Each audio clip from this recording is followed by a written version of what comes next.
இன்றைய புனிதர் ஜூன் 4 புனித பிரான்சிஸ் டி கராசியாலோ, நேபாள் நாட்டின் பாதுகாவலர். பிறப்பு அக்டோபர் 13, 1563, சாந்தா மரியா. இறப்பு ஜூன் 4, 1608, நேபாள். புனிதர் பட்டம் 1807, திருத்தந்தை 7ஆம் பயஸ். இவர் பிறந்த சில நாட்களிலேயே தோல் நோய்க்கு ஆளானார். இதனால் பல முறை மக்களால் ஒதுக்கப்பட்டார்.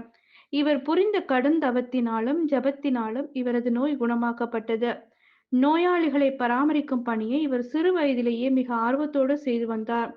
அப்போது பணியாற்றும் போது ஒரு நாள் தான் ஒரு குருவாக வேண்டும் என்ற எண்ணம் மனதிற்குள் உதிக்கவே 1587ஆம் ஆண்டு தன் ஆசையை நிறைவேற்றி குருவானார்.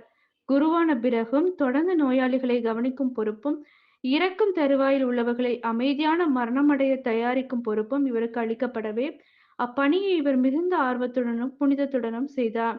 அதோடு மனநோயாளிகளையும் கவனித்து ஆறுதல் அளித்து வந்தார். இவரது பணி மிகவும் வளர்ச்சி அடையவே நோயாளிகளின் எண்ணிக்கை அதிகரித்து பெரிய குழுவாக காட்சியளித்தது. எனவே அவர்களை கொண்டு ஏழைகளை பராமரிப்பதற்கென ஒரு சபையை தொடங்கினார்.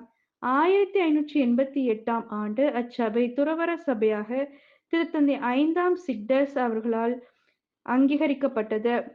அச்சபையை தொடர்ந்து மிக பொறுப்போடு கவனிக்க ஜியோவானி அடோர்னோ என்பவரை சபை தலைவராக தேர்ந்தெடுத்தார்.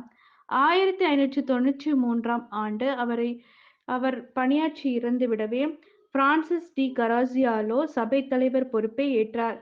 பின்னர் அவர் அச்சபைக்கு ஏழைகளின் நண்பர் என்று பெயரிட்டார்.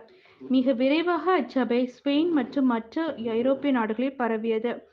இவர் தனது துறவற குழுமங்களை பார்வையிட அடிக்கடி ஏராளமான பயணங்களை மேற்கொண்டார். இதனால் மீண்டும் நோய் தாக்கப்பட்டு தன் 44ஆம் வயதில் இறந்தார். ஜெபம்.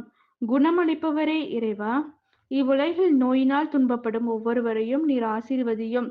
தங்களின் நோய்களை தாங்கிக் கொள்ளக்கூடிய உடல் பலத்தையும் மன வலிமையும் தந்து காத்தருளும். மருத்துவருக்கு மருத்துவராயிருந்து குணமளித்து வழிநடத்தியருளும். ஆமென்.